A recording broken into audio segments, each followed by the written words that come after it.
As we were devising the program for this event, I was absolutely keen to make sure we get into a bit of a nitty-gritty conversation, panel discussion with those who are actually delivering things on the ground and have been for many years. So we've invited Will Norman, the Mayor's London Walking and Cycling Commissioner. We've invited Sarah Warren, the Deputy Leader of Bath Council, and we've also invited Rosina Chowdhury back again today to talk us through some of the struggle over the past few years and the amazing things you've put into Lambeth as well. And who better to share this conversation than Laura Laker, journalist and writer. So I'm going to hand straight over so we can get stuck into the conversation and have some questions afterwards. Thanks.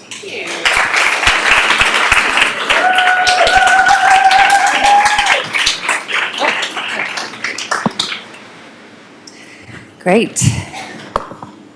Nice to see everyone and your fans. Got my highlighter pens, so we're okay. So I'm going to try and keep us to time. Oh, got my pieces of paper. So we've got 50 minutes for this talk, and we're going to talk for about 35, and we might actually have a bit more because we're starting a little bit early. So we'll see. I think Will has to get away afterwards. So yes, I've been asked to do a description of myself. So I'm Laura Laker. I'm about 5'6". I've got a white dress with green leaves on it and a curly bob. And then we have 3 people today who are going to talk to us about today's topic, which is getting kids moving, lessons from active travel leaders. And we've got people who are really experienced in this, so it's going to be a great session, I think. Today's discussion is very much about everyone's work delivering for children, and even though you might have heard from these speakers today before, this is a particular focus for us. So there was a recent report by Alice Ferguson and Tim Gill, who's here, about how children's voices are often left out of conversations in terms of how we deliver our changes on our streets, and when their voices are heard, often those changes aren't delivered on the ground. So we're going to hear today about how our 3 speakers think about children in their everyday work, how they overcome challenges, and along the way, and whether a new national focus on children's journeys, which was announced recently, moves the dial or not. So without further ado, welcome to the stage. We've got nearest to me, we have Sarah Warren, who is Cabinet Member for Sustainable Bath and North East Somerset. We have Rosina Chowdhury, who was Deputy Leader of Lambeth Council, delivering on sustainable Lambeth and clean air. And we have London's Walking and Cycling Commissioner, Will Norman. So, hi everyone.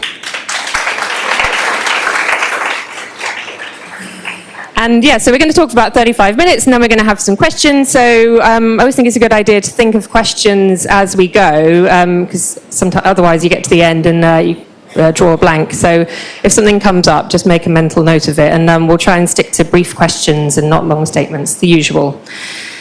So I wanted to kick off because there's been 2 big national announcements relating to children's well-being recently. First of all, there was a social media ban recently for children, and I thought this striking. In fact, somebody else has said this, and it got me thinking that the biggest risk to children actually is from motor traffic, from dangerous road design, from excess speed. And I wondered if we were going to do a social media ban style intervention for streets, what would that look like?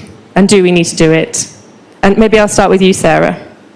Can you hear me? No. I need to press. No, spot. Yeah. Okay. Hello? Okay. Well, I suppose the thing about the social media ban is it's one simple thing. And so I was trying to think what one simple thing you could do for children's active travel. And I guess the simple thing that you probably could do is you could make 20 mile an hour the standard, as they did in Wales in built-up areas. And actually in Bath, we're not that far from it. So we haven't approached it in that way. We've just said any community that wants can apply and can have 20 mile an hour. But one of my activists has told me this morning that we're only 8 miles away from having a completely 20 mile an hour Bath city. Well, congratulations. Might need to turn the button on until it's green. Yeah, that deserves a round of applause. And Rosina, what are your thoughts on this?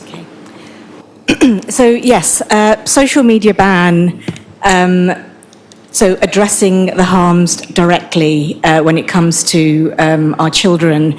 But as you quite rightly say, and as other speakers have said over the last couple of days, is that actually traffic and road danger is a harm. So I'm no longer a councillor, I'm no longer deputy leader, so I feel I can say this. I'd say we get to the cause. We make it harder and harder for people to drive cars. And that means more...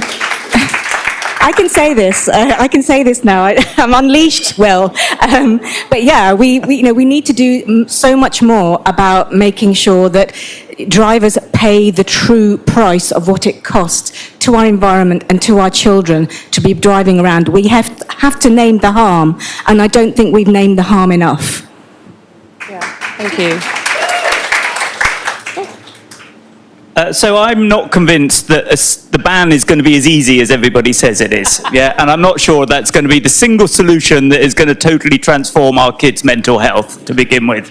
And I have a sneaking suspicion that social media challenges will be as complex as road traffic challenges and collisions. So I'm all for single silver bullets when they exist, but sadly I don't think in the real world that is the way it works. And so I think that what is really needed is, one, a change in conversation. It should not be acceptable. It should not be in any way seen as a consequence of freedom of travel that people die on our roads. And I think fundamentally that shift needs to happen, and that pans out for children, older people, anybody, quite frankly. That conversation change is not happening in the UK. It is still seen as an acceptable price to pay for having movement in our cities, and frankly, it shouldn't be. So I think there is a bigger piece around the conversation that needs to change, and I really hope there's a silver bullet for this, and social media and well-being, but I'm not sure there is. Okay, thank you. So strong feeling all around. It's a good place, always a good place to start. And the other big announcement, we'll get into the sort of nuts and bolts as we go along, but the other big announcement, of course, which has happened recently, is the cycling and walking investment strategy for England, which doesn't sound very exciting, but is important in terms of setting the direction of travel. And specifically, the focus is on children. And it sets a target that 60% of all school journeys are done by cycling, walking and wheeling by 2035, so it's less than a decade away. And at the moment, just 51% of primary school commutes are active, and for secondary it's down to 37%. So it's a big leap, and given the distances travelled to secondary schools are longer, and the catchment area is more complicated if there is one. Is this target achievable, and if so, how do we get there? Do you want to start, Sarah? Okay. I would say that it's hugely challenging. So thinking about Bath City, I don't know whether you know Bath. It's very hilly. A lot of people go to secondary school on the other side of the city because of the choice that people have over schools. I think our 20-mile-an-hour limit everywhere would help, and active travel infrastructure everywhere would help. One of the reasons I got involved, one of the reasons I became a councillor was because I wanted to create school buses, and the moment I arrived, we're cutting buses. That is just, given the financial situation, that is completely beyond the pale. So maybe the answer in a city like Bath is e-bikes accessible certainly for older kids. And I discovered that my daughter used to commute by bus across the city. After COVID, she said, "Mum, I can't take the bus anymore. I can't stand it. It's too hot. It's horrible." So we got her an electric bike. Luckily, she was in year 10, I think, so she was just old enough. And she was the first one cycling up the hill to her school by electric bike. And I asked the school, "Is there anywhere we can park this bike?" Because, it's quite valuable and we don't want it to be rained on. And they said, "Well, maybe she could park in the staff bike park." And after the first day, she said, "No, I'm not doing that. It's too embarrassing." Anyway, I visited the school last week, and they've now got a covered, locked bike park, and there are kids e-biking to school. So maybe that way. Amazing. And of course, in Bath, you're part of the West of England Combined Authority, and you've got Helen Godwin as your mayor, and I know that Helen has been a big cheerleader of this focus on children and the big cycling and walking investment strategy, but you were saying to us before that funding, in London is so different from most other places in the country, not least in the southwest. So it's going to be quite a challenge to get those numbers in. I mean, bike racks are one thing. Yes, through the Transport for City Regions, we do have an allocation in the West of England Combined Authority. So, I shouldn't be churlish, but it's not as much as some places. And I think what we have to do in the West of England, we've been in Combined Authority special measures, so we have to be good enough to achieve established Combined Authority status, and then apparently we may get a larger allocation. So we have to work hard and play nicely together, and we might get more money. Okay. And actually, we should say that bike racks do make a big difference. Actually, they help get people places and lock their bike. Because if that bike rack hadn't turned up, who knows? She might not have kept cycling. So, Rosina, do you want to? Yes, so your question was, if I recall, it was about the percentage, whether we're going to achieve it. I think the growth is possible. Yeah, so I was really excited when I saw the new strategy, and at the risk of repeating what I said yesterday, I think these policies and strategies are great, but if they don't come with the relevant funding, administrative support and the legal support, then councils are on a hiding to nothing, because they won't be able to deliver when it becomes really contentious. So I think the ambition is really good, but I think there needs to be more support for local councils to deliver these. Yeah. There's some councillors in the room. Yeah. Some doubters. Very important job to be a doubter. Will, what do you think? Obviously London's in a very privileged position in that it has a lot more money. I think you need to be ambitious in strategies. Otherwise, if you don't set bold targets, you don't get bold actions. In London, I remember we did our first walking strategy, and we set the target to shift the walk to school from 53% of journeys to, I think the target we had was up to 57% of journeys and I think it was over about 4 or 5 years. We, with all the work that was going on by brilliant people like Rosina and all the councils, we hit that target, and then we had to reframe a new target. So we exceeded 57% within 4 years, I think, or 3 years. Then we had to raise it to 60%, and it's now at 63% of all people walking. Now, that's not walking and cycling, that's just walking in London. Recognise that the capital is different. But I think that if Active Travel England and the government want to hit that target, they need to slightly broaden the remit of what they're actually talking about here. Walking, wheeling and cycling is very, very important in this. But it should also include public transport, because I regard public transport as a form of active travel. 50% of all walking journeys in London are to the bus. Yep. Wow. So we should be looking at stages. If you live in Bath, or if you live in Bristol, or if you live in Birmingham, if you live in Manchester, there are hills. The schools are not quite as dense maybe as some parts of inner London.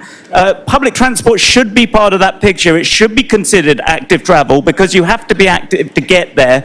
And I think that when you look at it a bit more holistically as stages of journeys, it broadens the ambition, it broadens the reach, it makes it more accessible for everybody. Yeah. And I think therefore it would be a deliverable, given the caveats that both Sarah and Rosina have said about funding and the giving councils the ability to hit those ambitious targets. But London did it. I don't see why anyone else can't too. Yeah, and actually the national statistics aren't as good as in London. Around a quarter of secondary school journeys since the millennium have involved buses, and it's sort of remained very static, actually. It hasn't increased, which you'd hope it would, I guess, if you're hoping to get more people walking. But this has more recently dropped to 18%. And I was going to say, my next question was, given there's usually a walking stage in a bus journey, do we know what's happening, and how can we reverse this trend outside of London? Because obviously London's very successful with its public transport. Yeah. I'm not going to speak on behalf of people outside London. Okay, yeah. But I can talk about, certainly in London, I think about half of secondary school pupils use the bus to get to school, which is great. Yeah. I think there are a couple of really, there are three reasons for that. One, we have a really good bus service, and we're fortunate to have that. It's subsidised by the mayor, and we're lucky to have the financial ability to do that. But that is the fundamental piece. We have a bus service. Secondly, we provide free travel for everyone under 15 using the Zip card, and heavily subsidised travel for everyone else in education. So that removes a massive barrier and allows everybody to use it.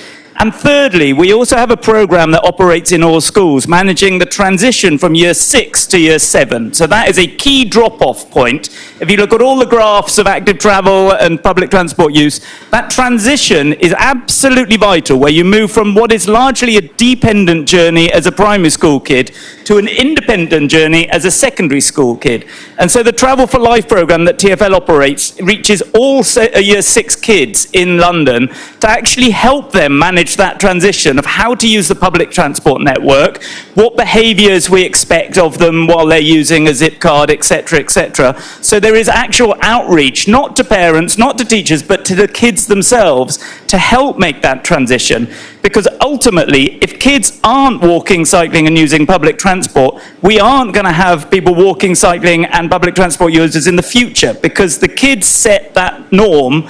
If you think it's normal to get to school by walking, cycling, scooting, public transport, that fixes in your mind as a norm. For the rest of your life, you will always think, oh, actually, that's a pretty normal way to travel around. If you were just chauffeured around in a large air-conditioned SUV, then that will set the norm of what you think transport is and how you perceive your space. And so I think it's a fundamental to get it right for kids at that early age. Yeah, so getting in to the schools, to the children, and helping them make those decisions, which are going to absolutely. Carry through My their kids lives. would never listen to me after the age of about 6, and even then that was doubtful. So me telling them that walking and cycling is good didn't really have much of an impact. Okay, interesting. Sarah? So the question was about why are fewer kids using buses to go to school? And sort of how to reverse the trend. Yeah. I mean, so the financial aspect is a serious one. Our buses are privatised. We have funding for supported buses, so-called supported, that means subsidised. And the last time we went out to tender for our supported buses, the price per service had literally doubled. So we had to cut the routes we had in half. And I've sat in a room with our local bus company, who I won't name for this particular anecdote, and I've said to them, what we really want is buses to get all our kids to secondary school. Can you do that for us? And I'm afraid the chap I was speaking to, his response was, you're asking me to put a bus on morning and evening full of half-fare paying passengers. Why would I do that? Wow. That's where we at the West of England Combined Authority need to learn through our enhanced partnership to work out how to manage that better, and we are on a learning curve. As I said, the Combined Authorities had some difficulties, but hopefully now turning a corner.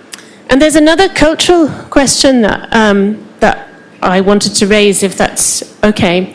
When my daughter was at secondary school, we had a session there with their parents' forum with an academic, and she was asking about what the meaning for people is of being a parent. And by discussing in a room full of about 20 parents, we discovered there are some very different meanings. So for me, at the time, my daughter travelled by bus, and she walked nearly a mile to the bus stop and then caught the bus up to school. And for me, it was about building her independence. I travelled to school by public transport from the age of 9. Why wouldn't she? Why wouldn't she want that independence? That was the meaning for me as a parent. But what we discovered by speaking in that room was that other parents perceived their role in a very different way. So some of them said, oh, but life is so tough for these kids now. These exams, there is so much pressure. As a parent, my role is to take away the pressure that I can take away. So for me, what I do is I don't make them get on that bus that's so stressful and hot and smelly. And, what I can do for them is I go and collect them from school. Yeah, okay. Interesting take. It just goes to show how different people's perspectives are and how we can't assume that one person is another. Will, you wanted to add something? Yeah, I just think that I totally agree with what Sarah's saying, but this is a seismic shift that has happened in society in a very short period of time. So if you look back to when I was born in the 1970s, in a hot summer in the 1970s, some of you can do the maths, the percentage of kids in the UK, now this is not London, this is UK, that travelled independently to school was 85%. Yeah, so 85% across the entire UK travelled independently to school. Now, by definition, travelling independently is either walking, cycling, scooting. There weren't many scooters then, but or public transport. Today, that figure is 25%. Yeah, so 85% to 25% in my lifetime, yeah, is an astonishing transformation in terms of, it's a seismic shift on how our kids move in society. And I go back, there isn't a single solution to this. This is such a big deal. And the consequences of this are only just beginning to emerge. And we have to act on it. Yeah, it's a really interesting point. And I wanted to ask, and it's really helpful to have these stats and just to realise how much things have changed. And I think the one thing that Lambeth did during your term in the council, Rosina, was the curbside strategy. I know it wasn't focused on children, but I was just thinking about the small intervention of the bike racks, and I didn't want to dismiss it earlier, because actually these small interventions, thinking on a large scale, but actually making these small interventions to how the streets are used and who gets to access them can make a difference. And I'm not sure if that links up with school journeys and access to public transport, but perhaps you could speak to some of that.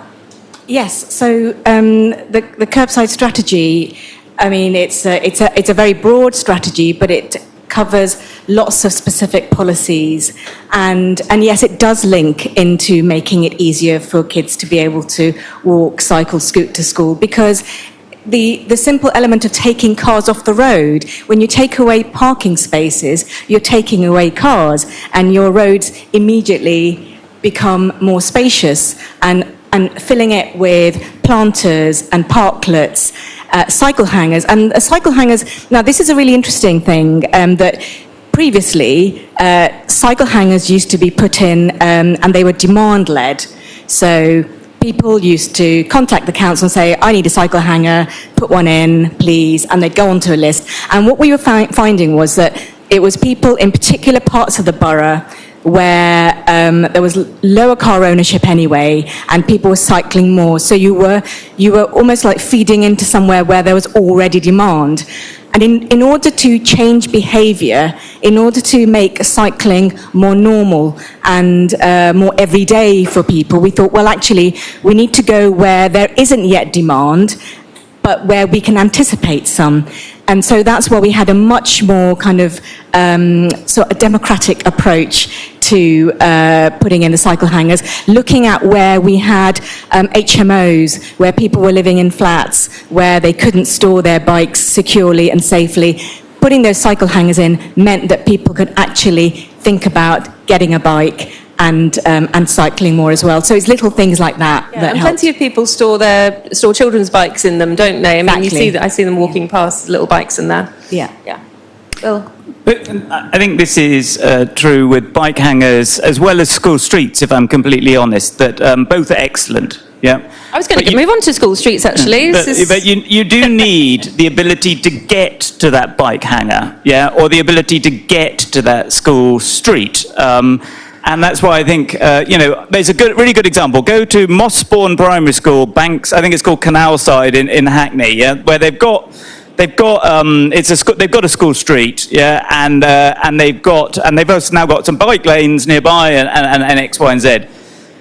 they started putting in some bike parking and it filled up, yeah. And then the bike parking, they wanted more bike parking, so they put in more bike parking. Then it wouldn't fit in the playground, so then it had to sit outside the school, and then it's ended up more outside the school. And if you go past it now during a school day, it's astonishing. You know, literally you can't move for the number of kids' bikes in that area. That wasn't the case before the school street went in, and it wasn't the case before you had the safer bike lanes getting to the school street. Yep. So I think we need to look at this holistically in terms of actually not just those, again, not just, I'm going to bang the drum, but not just a single intervention. There is a sort of systemic way of thinking on doing that. And as soon as systemic gets raised in any public policy base, it's like, oh God, that's far too difficult, or that's far too expensive, we can't do that. Systemic, you know, systemic's a way of thinking. It doesn't need a systemically large budget to deliver that. It's an approach, it's a mechanism, it's a plan that you begin to fill in that way, which I think Lambeth have done, and certainly other boroughs in London have done quite successfully. Yeah, that's a really good point, and it's like this with so much of street space change. Things are done individually. I mean, banning pavement parking is going to have to be done on a case-by-case basis, which is very, very time-consuming, and it seems to be how we deliver. And I know that Bath has 4 school streets now. You recently doubled, but I did notice, and from Lambeth, looking at the kind of rollout, that they happen in sort of clusters, and I guess it makes sense in terms of the logistics, but it does seem like it's a very slow process. You're doing sort of 5 or 10 or, you know, possibly slightly more a year, but it's not much more than that. And if you're looking at a city, then there's a very long rollout. And is it possible to roll out any faster? I don't know if you want to speak about Bath, or because you're in the early stage of this journey now with. Yeah. I was elected 7 years ago, and it's taken until this month to open our first 4 school streets. So it's taken us a long time. I mean, partly that's about waiting until you've got the money available. You know, we don't these days have council officers who could just pick up a project. You've got to wait until you can allocate money in the budget to pay for their salaries. And so we're at the very early stages. It's super exciting. They are just parent-powered. They're not ANPR yet. Maybe that will be for the next manifesto or something like that. And there are just 4 of them, but really exciting that we've got there. Yeah, it is exciting. Yeah, congratulations. It sounds like there's a lot of work to do. Okay. But I would push back on the speed. I think school streets is something that can get rolled out once up and running, and I'd be interested to see what happens in Bath, because in London we had our first one was 2017. Yep. Then we had a cluster more in 2018. Yeah, we've now got 800 and another 200 in the pipeline, and so what we are finding, and what I'm finding, is that the conversation has changed, or is changing, where you measure the air quality in the schools, or the danger around the schools. Parents saying, well, it's not fair. Why are my kids not able to breathe clean air throughout the whole school day? It's not fair. Why are those kids able to get to school safely? Yeah. Now that is a very, very different conversation to be had, but it takes time to get there, and I think that thing. But it is. I'd push back on the speed on that one, because I think it can happen quickly. Okay, it can happen. Okay, that's good news. It's good news for people who might be new in this, who might be newly elected or newly in post delivering. And I know that, Rosina, you had around a year ago, Lambeth West Dulwich low traffic neighbourhood had to be removed following an order by the High Court. The council was told the way the LTN had been implemented was unlawful. It wasn't in relation to the effectiveness or the impact of the scheme, but obviously a very difficult time for you as a councillor and someone leading on this, and I think some of it got quite personal. I'm wondering what you learned from this experience, and what you could share in terms of perhaps avoiding this. Yeah. Well, on that particular one, I obviously have to be very careful what I say, even though I'm no longer a councillor. I would say that was more of a technicality. So it was about a particular piece of evidence or report, a submission that hadn't been included in a report. And this is how it usually kind of things usually get tripped up, isn't it? It's the process, it's not the scheme, because, I mean, as far as I saw, and I travelled to the area, it seemed like it was fairly popular, obviously very controversial for some people, but it was, It was controversial for some people, but not everyone is going to be in favour of these things. But what we had a silent majority who were later not so silent. They did come out and support it. It was loved, it was used, and it made a huge difference. It's just so sad that it had to be taken out, but it did what it was, was aiming to do. And now I don't know when what will happen next. But I'm pleased to say that I lost my seat on the 8th of May, and on the 10th of May a new cycle lane went in again, which was at risk of legal action, but it's gone in. Succeeded. Yeah.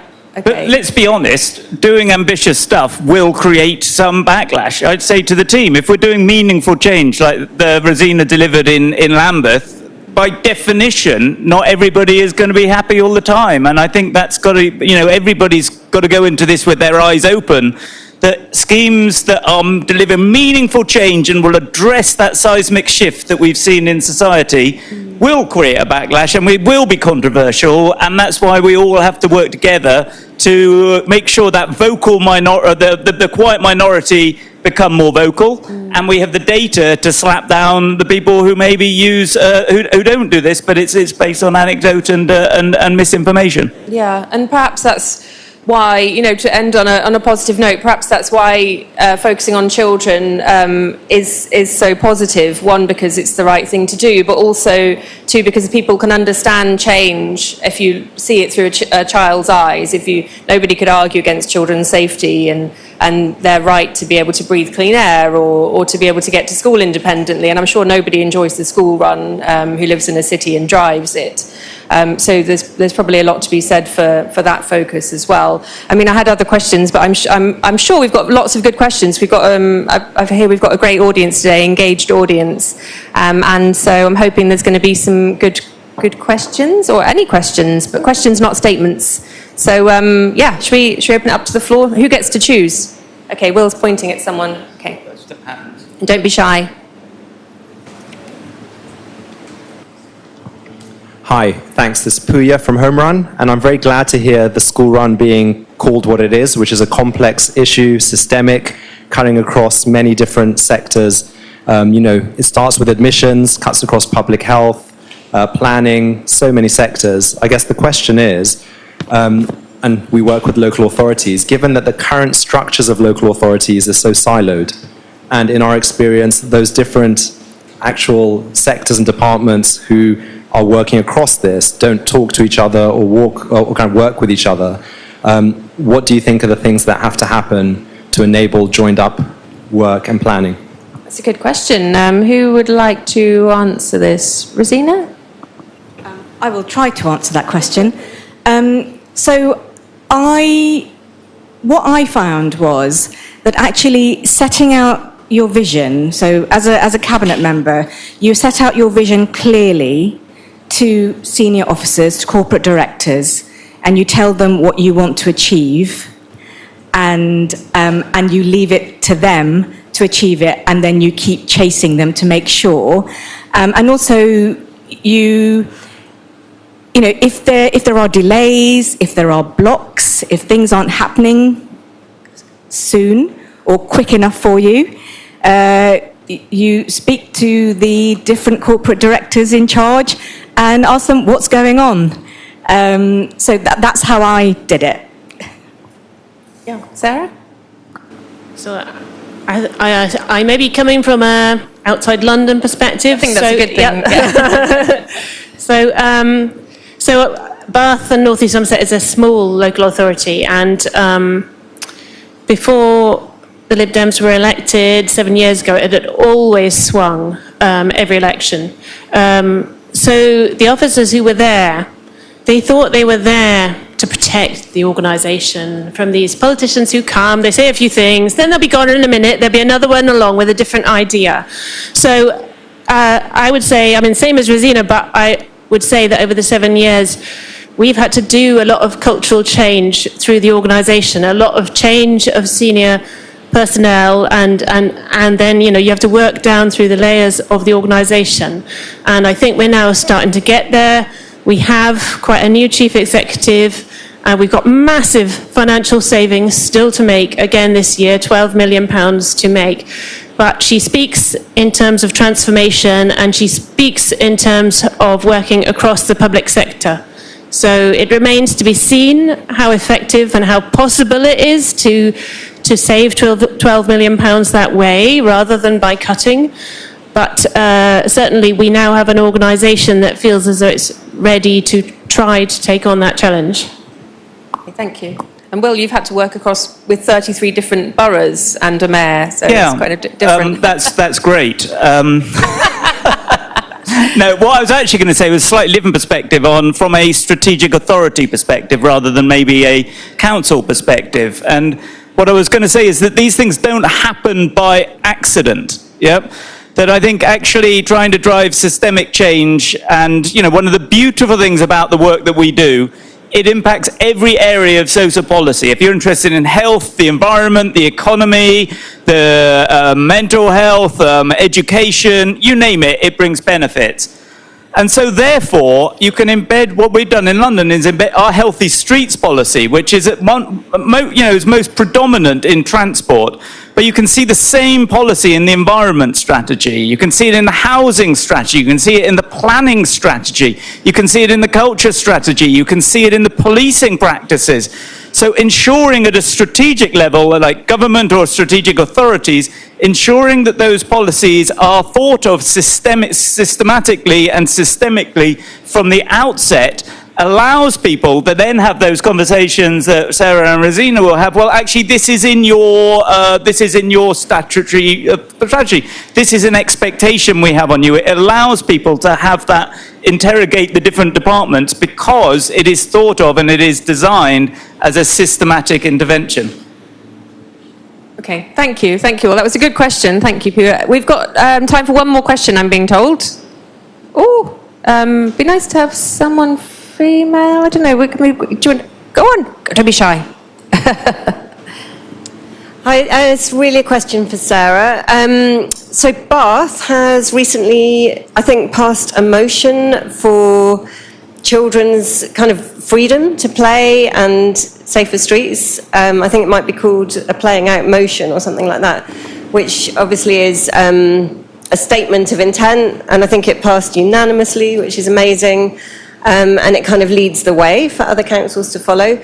But what do you think needs to happen now to actually implement that and make it real and make it have an impact?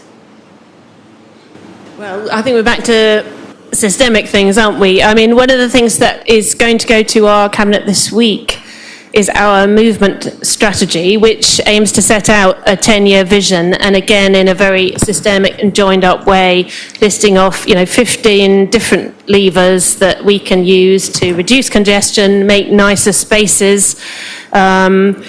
So I suppose it's just about looking at things in a very systemic way. Small changes in lots of places, always pushing in the same direction. Absolutely. I mean, and that goes along with we've also passed a motion some years ago about Vision Zero, which is about zero road deaths, and got an ambitious target for that. I suppose all of these are just about putting in place those changes little by little, every little thing. So every little single livable neighbourhood, school street, our clean air zone, what we can do in our parks as well, things we're doing in our parks to move them towards, having safe places to play for teenagers. So it's just about, I suppose, setting out that vision and making sure everything you do moves in the same direction. Okay, and as that was quite a specific one, maybe I can just ask a very quick one to both, unless someone has a specific question for one or other. I might just ask, Rosina, do you have a favourite, what's the kind of best child-friendly intervention that you've seen in your kind of, because you have that fantastic curbside strategy? Is there any competition with Kennington Oval School Street? Okay. So some of you will have visited this morning. We have 2 school streets outside the Kia Oval Cricket Stadium. And when you think about it, it's quite a feat to have play streets, school streets outside a major international sports stadium. And which we were able to achieve with the help of Surrey Cricket Club. And yes, 2 schools are covered there, and it's just a joyous place. Cars are blocked. I mean, there's bits where cars can come in, but the roads are narrowed. We've got seating, we've got logs, we've got table tennis tables. There's kind of, tactical kind of there's painting on the ground. It just makes it clear that cars aren't welcome and it's for kids. And we actually have signs on the floor that say ball games allowed. Amazing, because so often it's the opposite. Will, my other final question, which we haven't really talked about, was what about sort of teenagers when you get to college? Are there any sort of good interventions that you've seen? 'Cause it's not something we don't often talk about, sort of that transition into adulthood and how young adults can stay active. Well, I think thinking of it as a transition is very important, and hence the engagement of kids is really important. But I think as you get closer to later teens, the difference between what's required for adults to be active and to be moving is not that far off from what it takes for teenagers and sixth formers and college kids to be active. And that requires safe routes, that requires accessibility to bikes, somewhere your bike's not going to get stolen. It requires things. But one of the things that gives me great hope is that there has been, the Santander Cycles featured in a #1 single video, yeah? You've got, you got Timothy Chalamet rocking up at the BAFTAs on an outline bike on a car park. That actually, my experience is that teenagers, and particularly the 2 teenagers closest to me, do not listen to me as a father or as a public official, yeah? However, if you've got these sort of people, Stormzy cycling around, and various other people, and artists, and really, really sort of significant popular culture people showing, celebrating this, my kids listen to that far more than me. And so I think we need to, unless there's anyone significantly famous in the room, we all need to make a conscious effort to extend who's actually talking about this, who's celebrating it, because frankly, I don't think many teenagers will listen to all of us, but they will listen to other sources. So how do we reach beyond the usual suspects to champion this? Because ultimately, we need to change that conversation to cut through. Brilliant, thank you. That's a great positive note to finish on. So if you'll just say thank you to our panel. Thank you, Sarah. Thank you, Regina. Thank you.